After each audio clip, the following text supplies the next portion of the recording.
Guys, you asked me in the comments that how do I get this background so nice? Now I'm gonna reveal to you the editor that I use, KINEMASTER, to get this beautiful green screen shot. This video that I did a green screen with it. And if you're new to the channel, please subscribe for more daily top notch videos and click the bell to know when I upload videos on YouTube or social media. So today I'm gonna show you how to do green screen or blue screen.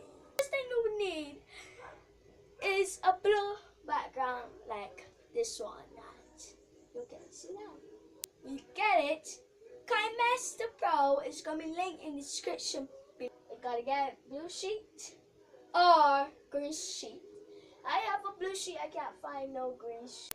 And then go into KINEMASTER Pro and edit up your video. So press on the layer on that green screen. Scroll down until you see chroma key. Press on chroma key, enable it, and you can play around with it a lot. And this is how I get this blue, this nice background, baby. So yes, do what I gotta do, and I have to end this video here. Thank you for watching. Subscribe, like, see this video. Bye bye.